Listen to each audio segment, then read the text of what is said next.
അസാധ്യമായി ഒന്നുമില്ല. 7 പതിറ്റാണ്ടായി കുത്തിവലിക്കാൻ നിൽക്കുന്ന ശത്രുക്കൾക്ക് മുമ്പിൽ കുതിരിമാറി ലക്ഷ്യത്തിന്റെ അടിവര തൊടുമ്പോൾ മുസ്ലിം യൂത്ത് ലീഗിന്റെ മനസ്സകങ്ങളിൽ ഒരഭിമാനമുണ്ട്. അതെ, ഇത് കായിദേ മില്ലത്തിന്റെ പ്രസ്ഥാനം, ബാഫക്കി തങ്ങളുടെ പ്രസ്ഥാനം, മർഹൂം പാണക്കാട് മുഹമ്മദ് അലി ശിഹാബ് തങ്ങളുടെ പ്രസ്ഥാനം. ലീഗ് വിരോധികൾ പുലമ്പുന്നത് ഫാസിസ്റ്റ് ഭീകരതയ്ക്കെതിരെ, എന്നാൽ അവർ വാളെടുക്കുന്നത് ലീഗ് എന്ന രാഷ്ട്രീയ പ്രസ്ഥാനത്തിന് നേരെ. ഫാസിസ്റ്റ് ഭീകരതയെ തകർക്കാൻ മുദ്രാവാക്യം മുഴക്കുന്നവർ വിരൽ ചൂണ്ടുന്നത് ലീഗ് എന്ന രാഷ്ട്രീയ പ്രസ്ഥാനത്തിന് നേരെ. 1000 കൊലക്ക് മൂർച്ച കൂട്ടിയവരെക്കാൾ ചിലർക്ക് ശത്രു ലീഗ് എന്ന രാഷ്ട്രീയ പ്രസ്ഥാനം.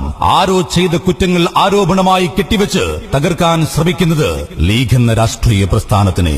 എന്നാൽ ഇടനെഞ്ചോട് കൈ ചേർത്ത് പിടിച്ച് പാണക്കാട് മുത്തു ശിഹാബ് തങ്ങൾ അവസാനം കണ്ണടക്കുന്ന സമയത്ത് കേരളക്കരയിലെ യുവതയുടെ കൈകളിൽ ഏൽപ്പിച്ചു പോയ ഹരിത പതാകയെ ഇടനെഞ്ചോട് ചേർത്ത് പിടിച്ച് ഈ രാജ്യത്തിന്റെ നന്മയ്ക്ക് വേണ്ടി, ഐക്യത്തിന് വേണ്ടി, പുരോഗതിക്ക് വേണ്ടി വാനിലൂടെ ഉയർത്തിപ്പിടിക്കുന്ന ഹരിത പതാക സ്വന്തം വീട്ടിലേക്കുള്ള ഒരു അരിമണിയുടെ കാശ് പോലും നൽകിയിട്ടില്ല. അത് പ്രതീക്ഷിച്ചുമല്ല ഹരിതക്കൊടി നെഞ്ചോട് ചേർത്ത് പിടിക്കുന്നത്. മൊറയൂരിലെ യുവത പറയുന്നു, ഈ ഹരിതക്കൊടി മുറുകെ പിടിക്കണം.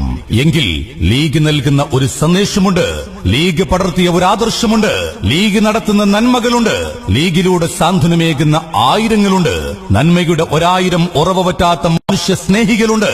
രാഷ്ട്രീയ അധികാരത്തിൽ കവിഞ്ഞ് ഒരു പാർട്ടി എന്ന നിലയിൽ ലീഗ് ചെയ്യുന്ന നന്മകൾ മറ്റു പാർട്ടികളെ വെച്ച് തൂക്കി നോക്കിയാൽ കണ്ണിൽ അസൂയയുടെ കണങ്ങൾ മാത്രം നിറച്ചുവെച്ച് മറ്റുള്ള രാഷ്ട്രീയ പ്രസ്ഥാനത്തിന് അനുകരണീയ മാതൃക കാട്ടി ഹരിത രാഷ്ട്രീയ പ്രസ്ഥാനം മുന്നോട്ട് കുതിക്കുകയാണ്. പാണക്കാട്ടെ മുത്തു ശിഹാബിനോർമ്മ പാടിടുന്നേ പാടിടുന്നേ പച്ചപ്പട നാടിന്റെ ഭാവിക്കായി താരകം പോലെ തിളങ്ങിയിടട്ടെ. കേരളക്കരയുടെ ആയിരക്കണക്കിന് ഉൾഗ്രാമങ്ങളിൽ സ്വന്തം പിഞ്ചുമക്കളെ മാറോടടുക്കി പിടിച്ച് അന്തിയുറങ്ങാൻ അവസരമില്ലാതെ ഒരു തുള്ളി ദാഹജലത്തിന് വേണ്ടി പോലും കിലോമീറ്ററുകളോളം യാത്ര ചെയ്ത് മണിക്കൂറുകളോളം നേരം പൈപ്പ് ലൈനുകൾക്ക് മുമ്പിൽ കാത്തുകെട്ടിക്കിടക്കുന്ന ആയിരക്കണക്കിന് പട്ടിണി പാവങ്ങൾക്ക് ബൈത്തുറഹ്മ പദ്ധതി അന്തിയുറങ്ങാൻ അവസരമൊരുങ്ങിയിട്ടുണ്ടെങ്കിൽ മൊറയൂരിന്റെ മണ്ണിലും ബൈത്തുറഹ്മ പദ്ധതി ചരിത്ര വിജയം നേടിയത് മൊറയൂരിന്റെ അഭിമാനമാണ്. ഇത് രാഷ്ട്രീയം, അത് ഹരിത രാഷ്ട്രീയം. ഇന്ത്യൻ ഭരണഘടനയെ അംഗീകരിക്കുന്ന ഓരോ ഇന്ത്യക്കാരനും ഈ രാഷ്ട്രീയ പ്രസ്ഥാനത്തിൽ അംഗത്വമെടുക്കാം.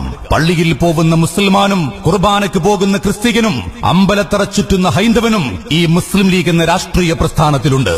സുന്നിയും മുജാഹിദും തബ്ലീഗും അങ്ങനെ സമുദായത്തിലെ വ്യത്യസ്ത ചിന്താധാരകളെ പ്രതിനിധീകരിക്കുന്ന ലീഗ് എന്ന രാഷ്ട്രീയ പ്രസ്ഥാനം. ലീഗിൽ അംഗത്വം കിട്ടാനുള്ള ഏക മാനദണ്ഡം ഇന്ത്യൻ ഭരണഘടനയെ അനുസരിക്കുവാനും ന്യൂനപക്ഷ ദളിത് ശാക്തീകരണത്തിന് ഉതകുന്ന അഭിമാനകരമായ അസ്തിത്വ സംരക്ഷണമെന്ന പാർട്ടി നയത്തോട് ചേർന്ന് നിൽക്കലുമാണ്. അതാണ് രാഷ്ട്രീയം.